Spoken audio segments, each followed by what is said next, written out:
Yeah. So good evening, everyone. So so this is the tracker for your batch. So in the last session, I covered performance testing life cycle. That's on Thursday, and yesterday we took off on account of Dasra, and today we'll be moving to the next concept, that is. So in the last session, I explained you RFI and RFP, and I have shown you some some sample documents as well, isn't it? So I'll share this, this is not required for you. RFI is not required for you. If you want, I'll share it. And I'll share this RFP also with you today. After the session, I'll share this, sample RFP document. Okay. And test plan document also I'll be sharing today. So once this RFI and RFP phase is completed, right? And once we get the project, right? So next comes requirement gathering, right? The next phase in the performance testing life cycle is requirement gathering. And this is also called as non-functional. These are also called as non-functional requirements because these are performance testing requirements, not functional testing requirements, right? Yes. Right. So these are called as NF for non-functional requirements. So let's understand what information do we get, what information do we need to gather now. And one more thing, please remember that the whole team will be involved from here onwards. Okay. And very important, interview question. So what requirements do you gather in the requirement gathering phase, right? A very important interview question. Let me write it down here. Can you briefly explain requirement gathering phase? Yes, right? Or the question can also be like this: what requirements you gather in the, what all are the requirements you gather in the requirement gathering, NFR gathering phase, NFR phase, okay? Non-functional requirement phase, right? Now let me, what are the requirements you gather in the NFR phase, right? So now let's understand that, like what information do we need to gather in the requirement gathering phase, right? So requirement gathering can be broadly classified into three types: general, architectural,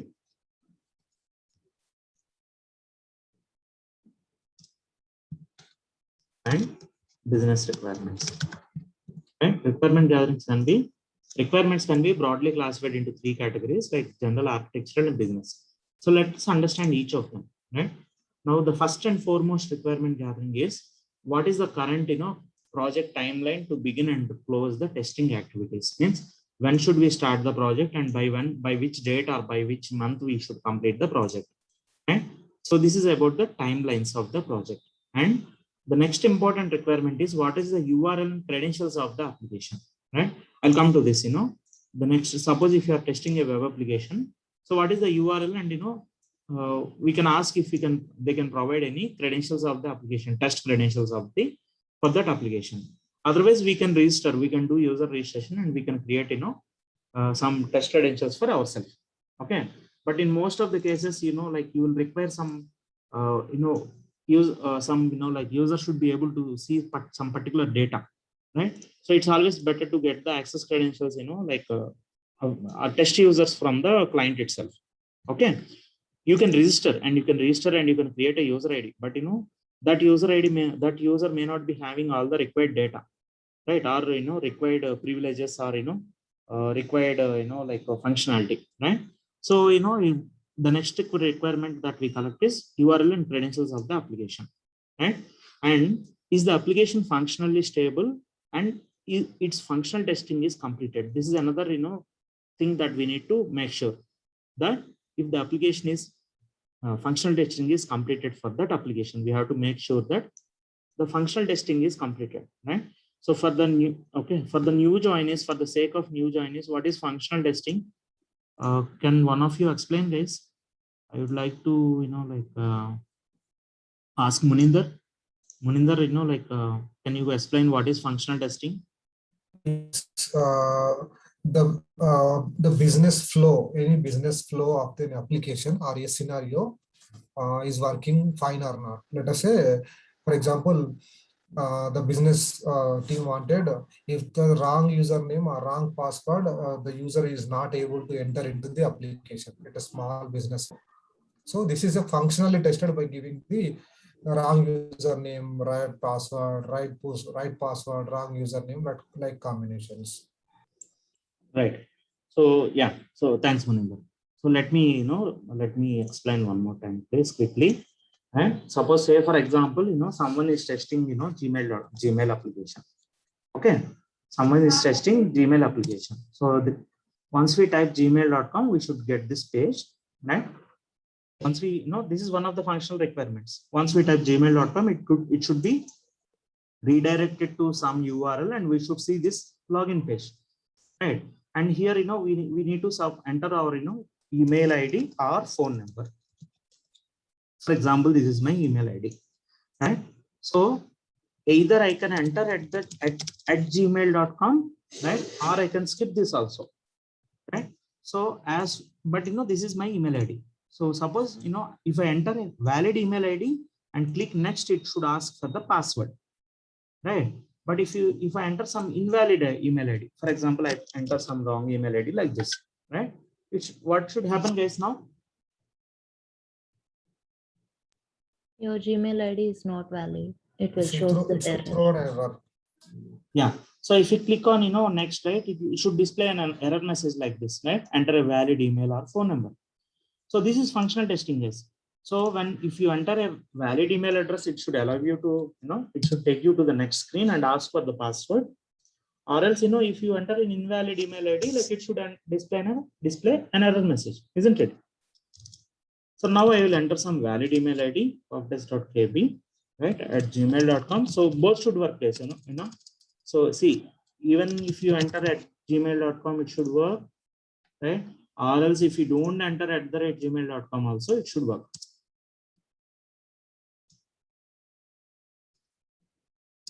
I'm skipping that at gmail.com. Now also it should ask, as far as it is a valid email address. See here, it has happened at that gmail.com automatically. Now if I enter a correct password, it should allow me to log in. If I enter a wrong password, obviously it should say invalid password, isn't it? See, this is functional testing, isn't it? This is testing the functionality of the application by entering the some input and checking the output, checking if we are getting the expected output or not. Is it clear, guys? Saujanya and Sai Manoj, I repeated for you guys. Is it clear? Okay, sir. Yes, sir. Now you understood what is functional testing? Yes, sir. Now this is performance testing is non-functional testing, right? So to start performance testing, first of all, it's functional testing should be completed, because performance testing is something which we do with some user load, isn't it? Performance testing means, suppose, there is any website like, IRCTC or, Redbus, right? There will be certain, for example, IRCTC will have 4 to 5 lakh users per day, right? So if you want to test IRCTC, like, 4 to 5 lakh users per day, on an average, let's assume that there will be 1 lakh users at any time. Let's assume that, the expected user load, for example, say Tatkal time, it will be accessed by some 1 lakh users, right? So when you are doing performance testing, you will be testing with 1 lakh users if you are doing performance testing, right? So functional testing is something which we do with 1 user or 2 users, isn't it? If an application is functionally not stable, if the application is, functional testing is not completed, there is no point of going for performance testing. Initiating performance testing doesn't make any sense, isn't it? Yes. Right? So we should make sure that the application functionality is stable and the functional testing is completed, and URL and access credentials of the application. The next requirement is any preference on the performance tools, right? We have a lot of performance testing tools in the market. So we need to know, if client prefers any performance testing tool, any particular performance testing tool, like LoadRunner or JMeter or Neoload, right? If they have any preference for that, right? And LoadRunner and Neoload are licensed tools, whereas JMeter is an open source tool, free tool. Anyone can download and use it, isn't it? LoadRunner is a licensed tool. LoadRunner and Neoload, there are many other performance testing tools in the market. Let me show you the list of performance testing tools. I have listed out some important tools, guys. See here. These are the different performance testing tools. LoadRunner, licensed one. JMeter is a popular open source tool. Open source means it's a free tool, right? Neoload is also a licensed tool. Neoload, WebLoad, SILPerformer, IBM RPT. These are all licensed tools. Again, this Gatling, Locust, Grinder are open source tools. And again, you have Load Ninja, Load View, and Load UI Pro, right? And observe here, I have highlighted these three because like these three are the major tools in the market nowadays, right? So LoadRunner has around 50% of the market share. JMeter has around 30% of the market share, and rest all tools have 50 plus 20 approximately 50 plus 20 or 30 approximately, right? So the remaining 20% of the market share is occupied by all these tools. Okay, so if you see any performance testing requirement, they will look for only LoadRunner and JMeter. 90% of the requirements, job descriptions, right? They will be asking for either LoadRunner or JMeter or both. Clear, guys? So we have to know, like, if there is any preference for a particular tool, right? From the client, right? And next, what type of performance testing should be conducted, should be performed? We already discussed, what are the different types of testing in the last session. So, I shared the link to you. So we discussed this in the last session. Okay. Hey, when is the performance testing life cycle? And when did we discuss different types of performance testing? 12th October. 12th October. Yeah, here it is. 12th October. We discussed what are the different types of performance testing, right? So, so we need to know, we need to ask what type of test we need to perform, right? Load test, or I have listed out some, different types of, performance tests, right? So please go through the recorded session tomorrow, as tomorrow is a Sunday and you don't have any session tomorrow. So those who joined from today, right, please go through the recorded sessions. I have shared the links to you as well, right? Next. So the next requirement that we need to see, so this is something like this, guys, hold on. So suppose, requirement gathering is something like this. Say, for example, you want to buy a jewelry, right? And, you go to a shop and you will tell your requirement, right? Guys, or you want to, if you want to buy a house, right? So your requirement, you will have a different requirement. Each person will have a different requirement. Some people are, maybe looking for a 2 BHK. Some people may be looking for a 3 BHK, right? There may be some preferred facing, east facing or west facing or north facing, etc., or south facing, right? And also there will be some, preferred location, preferred, it can be a budget one or a premium one, right? So in the same way, we have to collect the requirements, different types of requirements from the client, right? So the next requirement that we need to collect is, like, we have observed that in some cases firewall affects the results in load testing. So do we need to get firewall clearance before starting load testing, right? So let me explain what is firewall. I think I already explained it in KYC, right? When I covered this, I think I already explained firewall here. What is meant by a firewall, right? So every computer, which is connected to a network, there will, it will have something called firewall, which will be, protecting the computer from hacking attempts, right? Say, for example, let me show you that firewall to see how to see that. You type, firewall.cpl, right? In the Windows search prompt, right? You see a search box at the bottom left, right? Search there firewall.cpl. CPL stands for control panel, right? If you open this, right, you can see that, let me show you, there will be something called Windows Defender Firewall, right? See here, turn Windows Defender Firewall on or off. So if you click on that, it will show you the different firewall options. And observe here, by default, this Windows Defender Firewall will be on, right? So every computer which is connected to a network, will have, or, by default, it will be the Windows Defender Firewall will be on and running, right? So, now let me come back to the requirement. So when we are testing the application, right, what does that firewall does basically? If there are, too many requests from a particular machine, from a single machine, if there are too many requests coming on, right? Let's assume that, we have some SBI net banking application. Okay. So generally, each user will be sending one request from the server. If you want, if you want to access, SBI net banking, you type like this and you open one browser and, send a request like this. Yes or no? You send one request as a user, you send one request like this, right? You navigate through the application page by page and you will be sending some request like this. But when we are doing a load test, right? When we are doing a load test, right? There will be a lot of requests going from single machine. Okay. So those who don't understand, you can ignore this. We will revisit after, like after completing the scripting, right? But those who have some idea of, how we do performance testing, right? So basically what we do is, or else let me do one thing. I'll explain this later. Okay. So just to avoid any confusion, I'll explain this, concept later, this firewall concept later, firewall and what is firewall clearance. I'll explain it later, guys. Okay. When we are executing tests. All right. So the next requirement is, what are the goals of performance testing activity? Means why does the client want to do performance testing, right? What is the objective, right? So some examples can be: evaluate system against the performance criteria. I already explained what is meant by performance criteria. So can someone, explain that? What is performance criteria?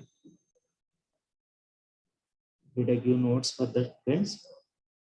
Performance. So yeah, here it is. Performance criteria of any web application, right? So some application may be having some, target user load of 10,000 users, 5,000 users, and so on. Isn't it? This can be a performance criteria of some applications, some number of users. Clear, guys? What is meant by performance criteria? So, any application can have different performance criteria. Guys, able to follow? Yes. So So each application will have its own performance criteria.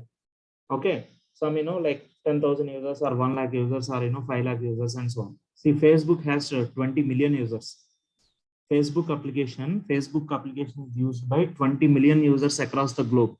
Now, if you are doing performance testing for Facebook, you have to test it with 20 million users, virtual users, 20 million virtual users. Okay. So in the same way, IRCTC has, during Tafkal time, 1 lakh users will try to access IRCTC application. So that is the performance criteria of that application. So each application will have a different performance criteria. Guys, let me know if I am going too fast.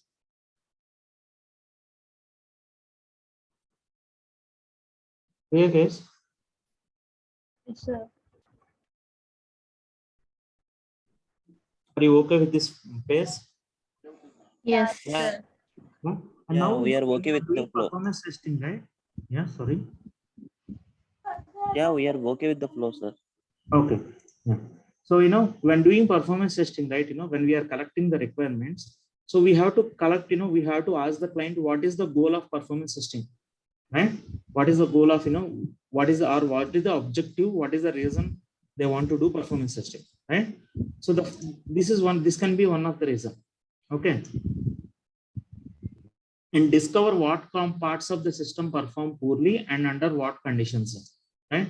We also discussed this point also. What parts of the system? When I say parts of the system, I have shown you, a typical 3-tier application architecture, a browser-based application architecture. It may be something like this. It may be having web server, load balancer, application server, and database server. And if there are some performance issues, if the application is not working, it can be because of any component, any of these components, isn't it? The issue could be with the load balancer, the issue could be with the web server, the issue could be the application server or database server. Let's take some analogy. Suppose you have a vehicle and you are not getting proper mileage, right? So it can be because of n number of reasons. So it can be issue with the engine. It can be because of not having enough pressure, tire pressure, right? It can be because of the tuning. Maybe your engine is beating faster than it is supposed to be, right? If it is beating faster also, it will give you less mileage, isn't it? Yes, you know that. Yes, sir. Right? Or if there is your carburetor is not cleaned, not serviced, if your vehicle is not serviced regularly, right, you may get less mileage because of that also, if it is not, serviced properly. So in the same way, that means what I mean to say is, or, you have filled some adulterated fuel, right? That can be another reason, isn't it? Or, your petrol bunk, they're cheating you and, selling, giving only 900 ml per liter. Okay. Isn't it? Yes, sir. Right. So in the same way here also, there can be n number of reasons. If your application is not performing well, there can be n number of reasons, right? So that's what, I have mentioned here. So when you say like discover what parts of the system perform poorly and under what conditions, right? And compare two platforms with the same software to see which platform performs better. Compare two platforms with the same software to see which performs better. So let me explain this, okay? So most of the applications, right, web applications or, mobile applications, they will be running on Linux servers. Okay, I think I already explained this one also, right? So most of the applications will be running on Linux servers, and in Linux we have different flavors of Linux. We have, Ubuntu Linux, Red Hat Enterprise Linux, CentOS. We have a lot of, different flavors of Linux, right? Or, we have Windows and Mac OS. These are different platforms, Linux platform or Windows platform or Mac OS, right? So if you want to compare two platforms to check, like, which gives better performance, then also we may be doing performance testing. Is it clear, guys? Yes. Right? So, this is one of the requirement. And what will be the next requirement is what will be the acceptance criteria of each performance test, right? What will be the acceptance criteria? Let's understand what is meant by acceptance criteria, right? So, one acceptance criteria can be like this. All user transactions should pass with response time not more than 5 seconds, right? This can be, these are just examples, guys, right? All user transactions, we should know what is meant by a transaction and what is response time, right? So to understand this, first of all, what is response time, guys? Suppose you type, IRC, let me type Amazon.in. So it's taking some time to load this page, right? So to load this page, it's taking some time, some 1 second or 2 seconds or two. So that is the response time of this page, isn't it? Suppose you type apple.com, right? So it is taking a lot of more time here than Amazon. It's taking more time, isn't it? Yes. Yes, sir. So this is the response time of apple.com page, apple.com homepage, right? So, and what is meant by a transaction? Any user action is called as a transaction, which involves some, sending request to the server. Suppose you type apple.com. This is one transaction. You type iPhone, you go to iPhone tab. This is one transaction. You click on accessories page. That is one transaction, right? And if you search for something, suppose you are doing a search operation. Okay. So you click on that search one and click on accessories, right? Or else, you click on that search icon, click on AirPods, right? So these are all your transactions, user transactions. Got it? Or if you consider Amazon, right? You are searching for some, you heard that you have some offers on iPhone and you want to search for iPhone, right? You want to, I'm searching for iPhone, product called iPhone. So this is one transaction. Once you got the search results, you are selecting, let's say, for example, you are selecting some product, right? Now, this is one transaction, right? If you click, right? Clear, guys, able to follow? And, suppose if you click on add to wish list, this is one transaction. And if I enter my email address and click continue, that is one transaction. Is it clear now what is meant by a transaction, guys? Yes. Yes, sir. Right? So all user transactions should pass, means we should get a response from the server with response time not more than 5 seconds, means any transaction should not take more than some particular, SLA. This is called as SLA, guys. Okay. Here the example is, response time should not be more than 5 seconds. So 5 seconds is the SLA here. What is meant by SLA? Okay. First, let me write it down. SLA stands for service level agreement.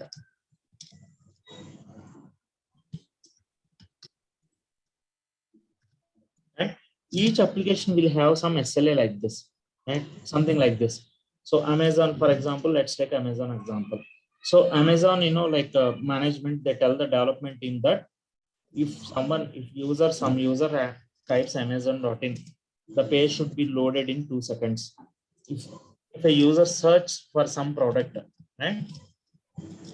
So it should be loaded in some 3 seconds, below 3 seconds, right? So they will give you some guidelines like this, some SLAs like this, right? Some, threshold values like this. These are called as SLAs, okay? SLA stands for service level agreement, okay? Response time SLA. So, you understood, right? What is meant by SLA? Response time SLA? Yes, sir. Response time SLA means each web page, each page of an application will have certain SLA, right? Will have certain limit, some time limit in which it should be loaded. Time limit, right? Kishore, a small doubt here. Yeah. So each page of an application will have a certain time limit. So this limit is told by the client, right? Yes. And again, will they tell that for these many users or that for that page will access? Yeah. So these response time SLAs are when there is user load on the application only. Okay, not with a single user or 2 users or 3 users. Okay. So okay, and this information. Yeah, please go ahead. Okay, for example, login page with 10 users, 5 seconds, and the checkout page with 1,000 users, 5 seconds. Will they tell like that? No, they will not give 10 users like that, but they will tell you what is the expected user load. They will tell you, what is the normal load on the application, how many users will be accessing the application. Okay, so with that load, they will give these SLAs. Under that given load, they expect that, they give some SLAs for each page under that load. And the network bandwidth, server details, hardware return. Network bandwidth, yes. See, good question. So network bandwidth and what is the other one you asked? Hardware resources. What actually we are using 30 kbps speed, right? And the server performance is 4 GB RAM. But coming to the environment, it's different. You mean to say 4 GB RAM is there on your machine? Yes, my in staging environment we have 4 GB RAM, but in real time we have 8 GB RAM or 16 GB RAM, right? And the network speed we are using 30 kbps. No, in that case you will not get accurate results. Your performance test environment, it should be a replica of production. Okay, we already discussed that in the prerequisites, isn't it? Yes. Let me go to that slide once. We already discussed that in the prerequisites for performance testing. So every company will provide production replica in the staging. They should provide, or else, if they don't provide, you should tell them, you tell the client that, we can get accurate results only if, performance test environment is identical to production only. Then only that is possible. So maybe, you are working on functional testing, right? Or performance. Yes. You are talking about functional environment or functional. Functional environment, it need not be an exact replica of production. Okay. Because we hardly test with 4 or 5 users. Suppose you have your team size is 4 or 5. There will be, a 4 to 5 user load only, isn't it?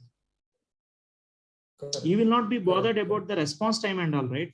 But for performance testing, the configuration, that testing environment should be identical to production environment. Yes. So finally, the production environment should be provided in the local, staging, so that the result will be same, right? Yes. performance testing environment should be, having as the same configuration as production servers, same hardware configuration, same software configuration and all, same load balancer algorithm, same network bandwidth, everything. Then only you will get accurate results. Okay. Okay, fine. Thank you, Kishore. Yes, sir. And the next acceptance criteria can be at least 95% of the user transactions should be successfully completed. So this can be another acceptance criteria. Okay, at least 95% of the user transactions should be successfully completed. Maybe some transactions may be failing. See, for example, when you book a ticket in IRCTC, like previously, like if you remember IRCTC, or if you used IRCTC like around 10 years back, it used to be very horrible. Okay, there is no guarantee that if you want to book a ticket and if you try to book a ticket, there is no guarantee that the ticket can be booked. It used to fail at some point or the other. So the acceptance criteria of each performance test can be something like this. At least 95% of the user transactions should be successfully completed. Or for example, if you take Amazon, if user is trying to make some purchase, right? So when thousands and lakhs of users are trying to make the purchase, right? So maybe 1% or 2% failures maybe, but this is just an example. So some applications will have 98% or 99%. So maybe there can be like 1% or 2% failed transactions, but most of the transactions should be successfully completed. This can be one of the acceptance criteria. So we should ask what is the acceptance criteria for each performance test? We should ask we should get this information from the client, right? So out of these, the important ones are, this is the first and foremost one. This is the important one. What is the project timeline and to begin and close testing activities, URL and access credentials of the application. You need to remember these guys for interview purpose. Okay. That's that's what I'm highlighting. Whatever you need to remember for interview, I'm highlighting them. Right. So if not all, you have to remember at least this. What are the goals of performance testing activity? Right. And what will be the acceptance criteria of each tester. These are the important, requirements that we need to collect under general category. Now the next category or the next, category is architectural requirements. So now let's understand, I already explained what is meant by an application architecture, isn't it? In one of the last sessions, I explained what is the application architecture. Architecture is nothing but pictorial representation of an application component, software and connections, isn't it? Architecture means pictorial representation of an application's component, software and connections, right? So any typical application, web application architecture will be something like this. It will have some web server, application server, database server connected like this, and you will be having some load balancer. When you have more than one web server, or more than one app server, you will have something called load balancer, right? So so the under requirement, architectural requirement, right? So few requirements, few informations, some information that we need to get is what type of application it is, whether it is a client server application or web-based or mobile app, right? So let me explain this. What is meant by client server application? See, everyone knows this web-based application. Web-based application is nothing but an application which we can access from a browser, that is called as a web-based application, right? Everyone knows that. You may not be familiar with this term, but what are the different browser-based applications that you are using a lot of browser-based applications already, isn't it?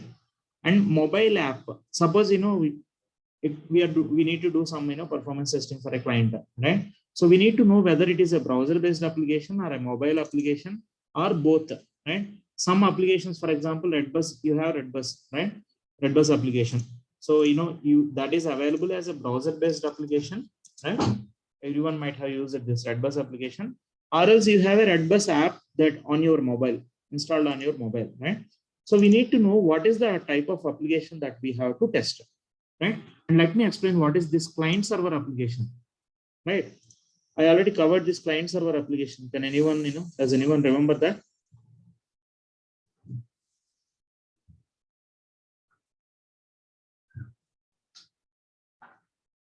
Yes or no? Yes, Kishore, we are able to reach. See, if you are using, let's take Zoom example only. You join Zoom meeting, right? So, you can join a Zoom meeting either by using this browser-based application like this zoom.us, and you can go click on this join a meeting, and you can enter the meeting ID and click on join, right? That is one way. So if you are attending if you join the meeting from a browser, you are using a web-based application. However, I am using, Zoom client installed on my machine, or most of you are attending by installing Zoom client on your machine, isn't it? Yes. Right? So this is called as client Yes, server Kishore, application. or Okay. directly join. Yeah.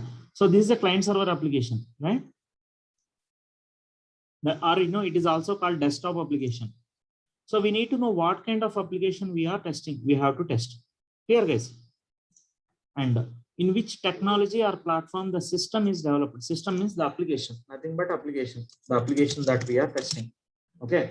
Suppose you are testing, SBI came to you, to your company for testing. SBI, want to test performance testing, want to do performance testing for their net banking application. And, like they came to, like right now, Tech Mahindra is doing performance testing is. I know that, maybe there are few other companies also testing different applications. But I know that, like Tech Mahindra is doing performance testing for SBI net banking.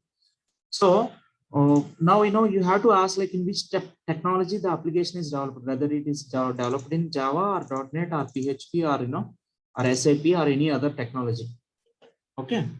So that we can deploy the resources based on that requirement. Okay.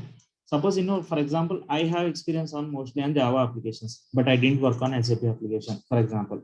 Right. So then, like I will be, if it is a Java application only, I may be a right fit. If it is a SAP application, I may not be a right fit, isn't it?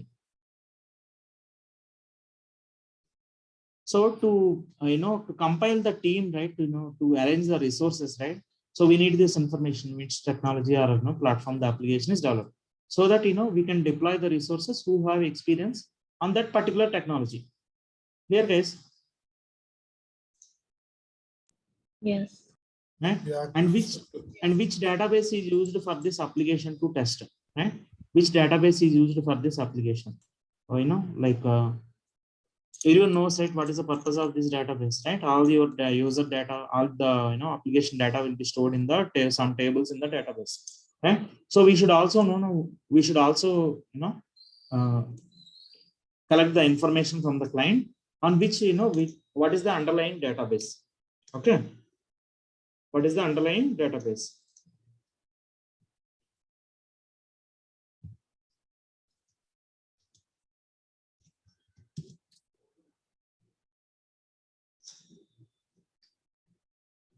Right?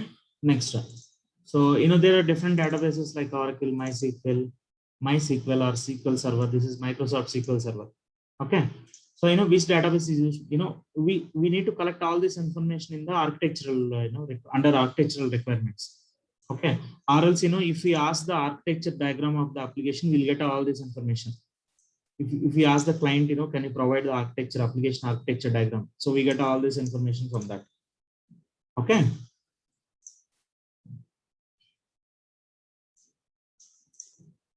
Next. So which application server is running with the system, right? We already discussed, what is web server, what is application server, right? What is the application server? What is the, what is web server and what is application server? Kiran?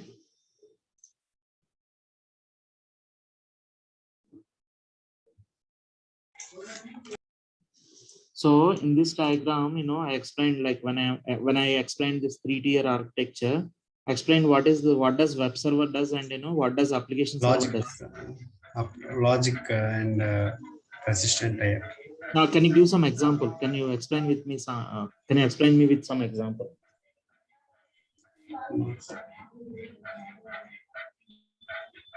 Okay, so let me explain. Okay, so for example, you type redbus.in and you have sent a request to the server, right? So everyone get this page only, isn't it? This is a static page, doesn't change very frequently, at least. So this is a static page, and like everyone get this page initially. Yes or no, guys? Yes. right? So, and the static content will be served by the web server itself. This, the static content will be served by this web server itself. Okay. Next, what do you do generally? Once you get this page, you may be searching for some, buses from, let's say, for example, you search it from Hyderabad to Bangalore, right? Right? And, you select some date and you click on search buses, right? Now here, it should get all the details, all the buses between these running between these two locations, right? And, that will be done by this application server. Okay. When there is some logic involved, when there is some processing involved to process your request, right? Then, this application server comes into picture. So if you take IRCTC example, right? You can take the same example. So the first page, is a static page. Everyone gets the page, this page only. First you type, if you type irctc.co.in, you'll get the same page. Every user will get the same page, right? Then, then onwards, I may be searching for some from one city to another city. You may be searching for one city, so from a different city to different city, isn't it? And there is some, like this data also changes every time. Yes or no? Tomorrow, today, it may be having, no tickets available, but day after tomorrow, or, after 1 week or 1 month, it may be having tickets available, isn't it? So here, whenever there is some logic involved, so basically, this app server, this application server will be involved whenever there is some logic involved like that. Whenever there is some processing is required to get some information to you. Is it clear, guys? And now the next requirement we need to know is which application server is running with the system, right? There are different types of application servers in the market. Most popular one is Tomcat, Apache Tomcat, and WebLogic. IIS is from Microsoft. WebSphere is from IBM, right? And JBoss is the open source one. Okay. So, we have to ask like, what is the application server that is being used, that the application is using, right? And what is the communication protocol between client and the server? So I'll give you an Excel sheet. Okay. After this, once I explain this, you need to know, you need not remember all these, and you need not, bother about this. You'll have a template. So you'll be just sharing the template to the client. Okay. Can you please provide all this information as part of requirement gathering, right? So if there is something missing, like, you may add to that, but generally you'll have some templates. Every organization will have their own templates for requirement gathering. I'll share you, 1 or 2 templates. So you can, you can simply use the template. But, the reason why I am explaining this is for interview purpose, guys. Okay. You need to remember at least, 5 to 10 requirements. When you are asked this question, right? When the interviewer asks this question, can you briefly explain requirement gathering phase? Sorry. Okay. Or what are the requirements you gather in the NFR phase? You need to remember at least 5 to 10 out of this. That's the reason I'm explaining, guys. Otherwise, you need, so you need not, by heart this, or, there will be a template. Every organization will have their own template. I'll share 1 or 2 templates, so that, you can use the same thing to your client. You can send the same thing to your client. Here, guys.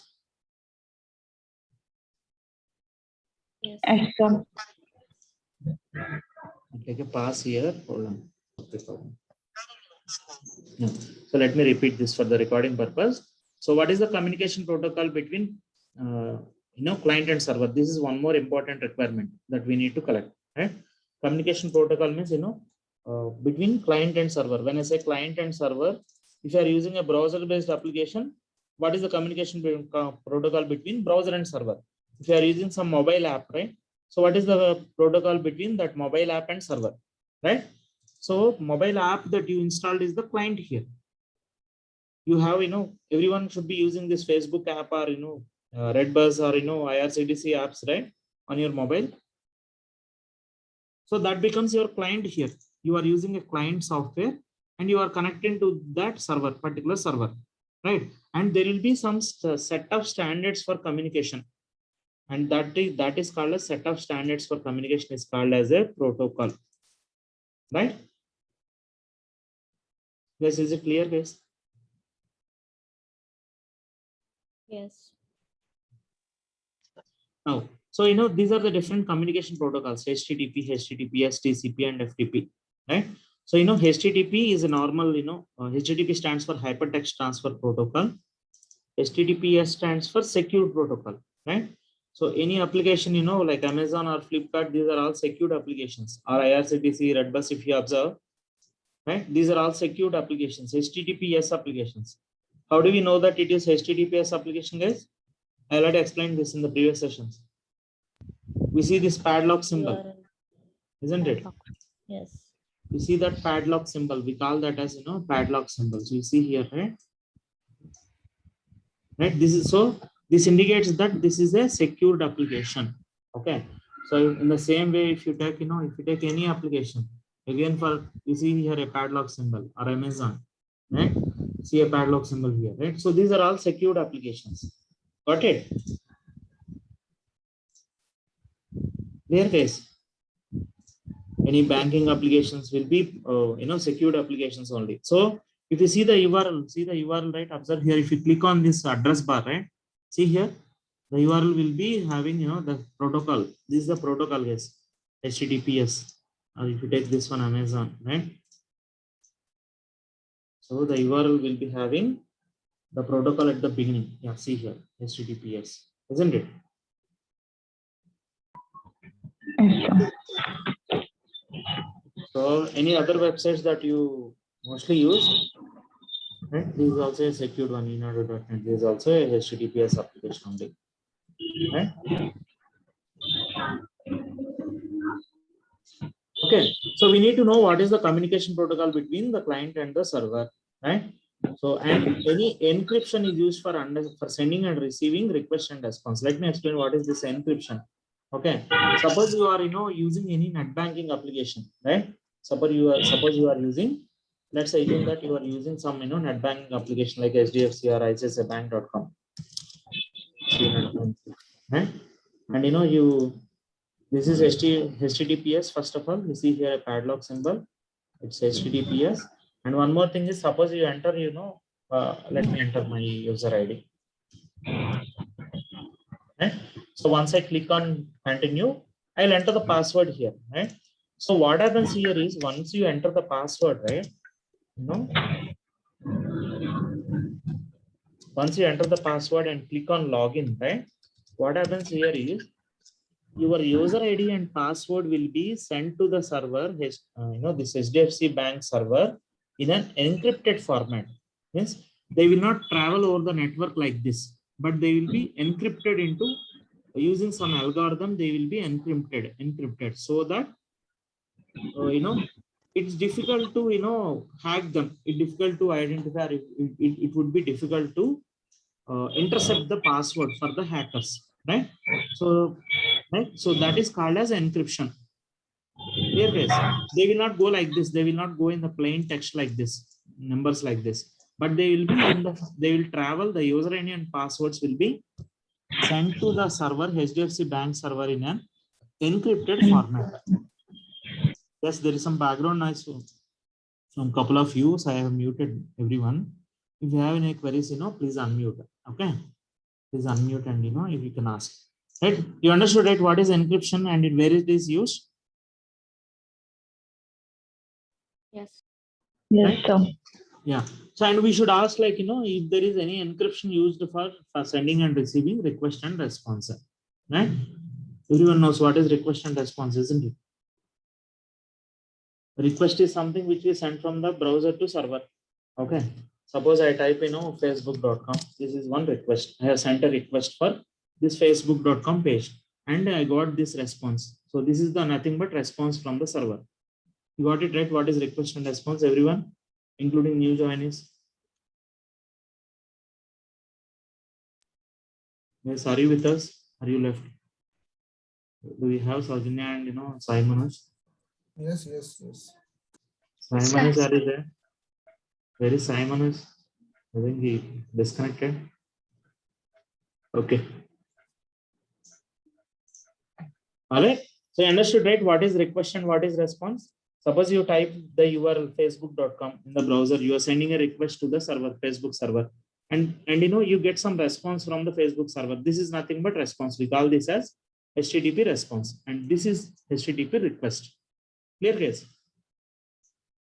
And any encryption used for sending and or receiving request or response. So in the same way, suppose if you are logging, if you are entering your credentials, you are entering your credentials here, and when once you click on login, right, there will be definitely for banking websites and secured applications, definitely there will be some encryption. There will be some encryption mechanism, right? So that your username and password cannot be hacked over the internet, right? So that is the purpose of encryption, guys.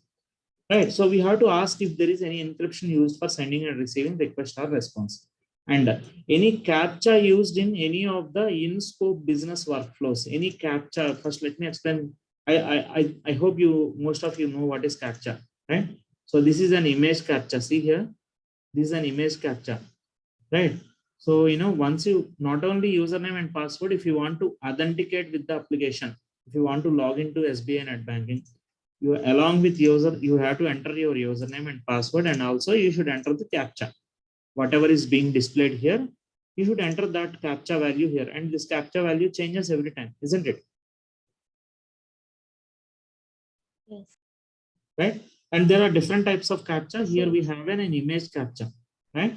Here we have a image CAPTCHA, isn't it?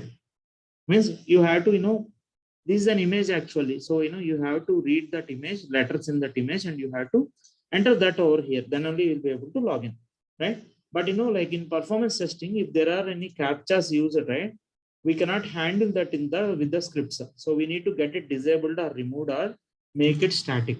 I'll explain this later, guys. Okay. Once we go to scripting, we'll see this. Okay. But we should ask the client if there are any CAPTCHAs used. Got it? If there is any CAPTCHA used in any of the business flows. Next, the next requirement is, there's any queries over here? Kishore, I have a question here. Yes. So first any script you will record, then you will play the record with the threshold or user input, right? So normally, general practice. So if the page will contain the CAPTCHA, the solution is make it static or disable by the dev. That is only the solution. Yes. So we cannot handle the CAPTCHA runtime with the script, right? Yes, we cannot handle the CAPTCHAs in the script. With scripts, we cannot handle the CAPTCHA because that changes every time, and moreover, it is an image actually. Okay, that's the reason we cannot handle it. If it comes in the form of a text, we can handle it. If it comes in the form of a text, we can handle it. But most of the CAPTCHAs will be in the form of images. So with the recording script, we cannot make it dynamic or we cannot read the CAPTCHA, right? Correct. Okay. Once you start scripting, right, then you will understand. Yeah, once you start scripting and I show you correlation, then you will understand why can't we handle this, CAPTCHAs in the script. Right? For now, yeah. I remember when we log into HDFC Net Banking site, nowadays they are asking a picture to identify a picture. Correct. So what is that called? This is also an image CAPTCHA. Yes. Image CAPTCHA. So this can be. But thing is, like, here if this is the image set by you, you will click on this. This is my secure ID, and you will log in. Yeah. Otherwise, you will not enter. Generally, I did not see any time that application. Sometimes what happens is we don't get this image CAPTCHA. It will not be loaded sometimes, right? Except that case, like and we cannot handle this image CAPTCHAs in the script. Okay. So for now, please remember that, understand, what is a CAPTCHA, and, I'll explain why can't we handle that with scripts. I'll explain once we start scripting, I'll explain. For now, and please remember, understand that what is a CAPTCHA and what should we do? Like if we have a CAPTCHAs in our application, what should we do? So what we should do is we should get them disabled or removed or, make them static so that every time we get the same. For example, if you take this SBI Net Banking. So if you make them static, right, every time it will be the same, right? So that, we can handle that, right? So you'll understand this better, like, once we start scripting, you'll understand that in a better way. All right.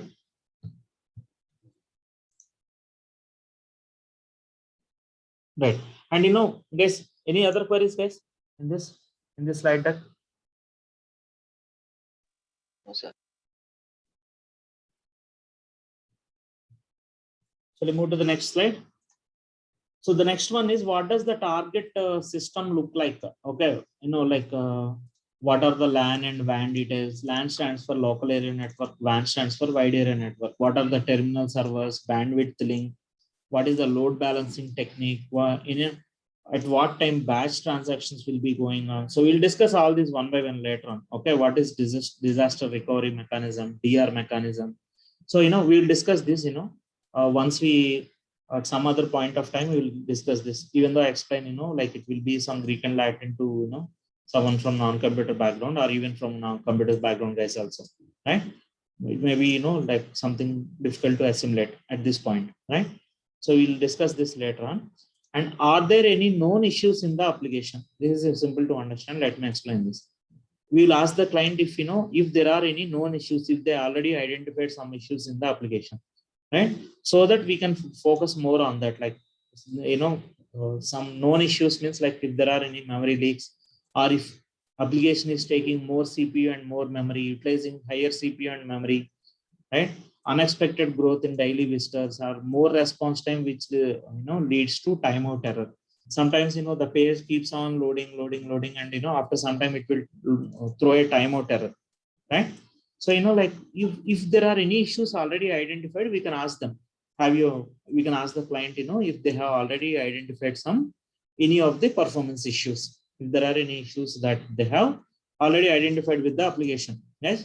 So when you give a vehicle for servicing, right, the concerned person will ask you what we need to focus on, what they need to focus on, or isn't it?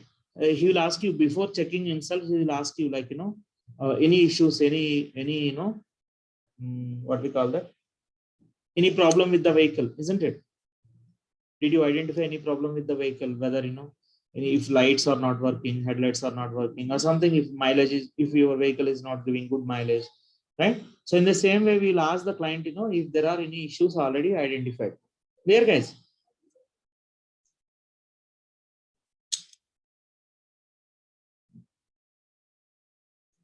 Guys, shall we move to the next slide? I'll close it in 5 minutes, guys. Once I complete this architectural requirements, I will close it. Okay, or else let me do one thing. So I'll close it here, because we have business information also, business requirements also. So we'll complete that in the next session, guys. I'll stop it here. Okay. Let me pause recording. And for the recording purpose, thanks for watching and have a nice day. Yeah, one question that you asked is, what is the relationship between batch transactions and performance testing, right? So this batch transaction normally happen at the end of the day, right? So, and whenever those happen, right, there will be high CPU and memory utilization for those batch transactions, isn't it? So we should not do performance testing during that time. So that's why we should know, at what time these batch transactions are, there will be also there will be one more thing called, every day there will be a database will be backed up, right? That is, RMAN, that is called as RMAN, recovery manager. RMAN stands for recovery manager, right? There will be some RMAN jobs running, recovery manager jobs running at the end of the day. Okay, at the end of the day, or at a particular time in a day, there will be this RMAN jobs running. So we can call this also as a batch jobs. This also falls under this batch jobs. So when these batch transactions are happening, right, we should not do performance testing, because there will be a lot of CPU and memory utilization on the servers, and we should not do performance testing at that time, isn't it? This will be happening at when there is off-peak load. For example, after 11 o'clock, night 11 o'clock or 12 o'clock, these batch transactions will be happening, or that RMAN jobs, recovery manager jobs will be running. So why should we know this information? We should not do tests during that time. Okay. Okay, Kishore. And load balancing technique also, for example, that a particular load balancer algorithm is suitable for some kind of application. some kind of architecture. So, like if you know this, what load balancer algorithm they are using, you can, you can check if that is the proper appropriate algorithm for that application or not. Right? That's why you need to know all this. What is the bandwidth, network bandwidth of the servers? There may be some issue with the network bandwidth also. Okay. So you should get this information, like what is the network bandwidth on the server side and all this. Okay, that was nicely explained with the batch transactions. And regarding to the disaster recovery to performance system. A disaster recovery also, like you see, disaster recovery is something similar to that RMAN on the recovery manager thing. Okay.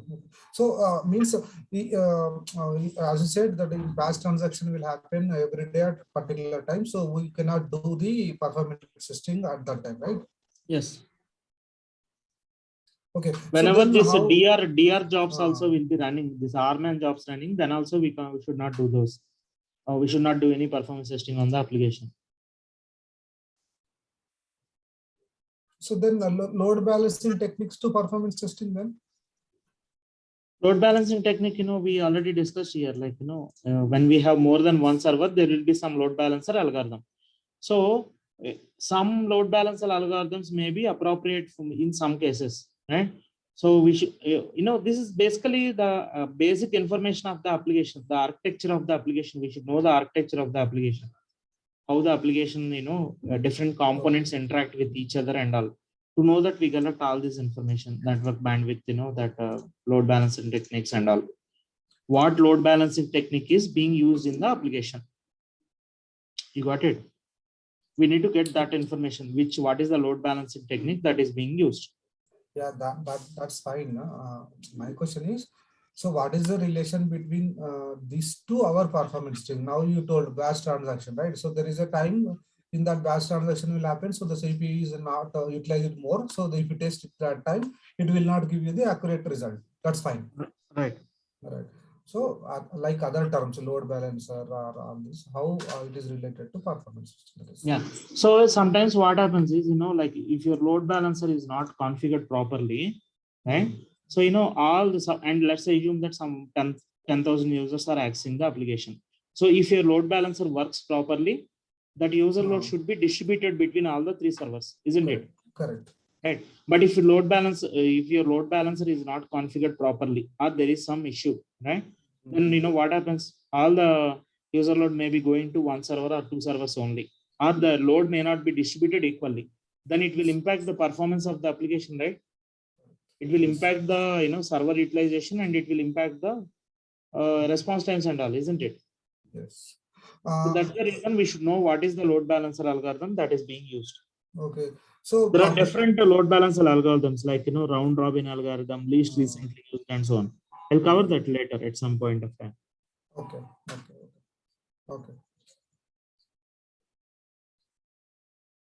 Okay. Any other queries, guys?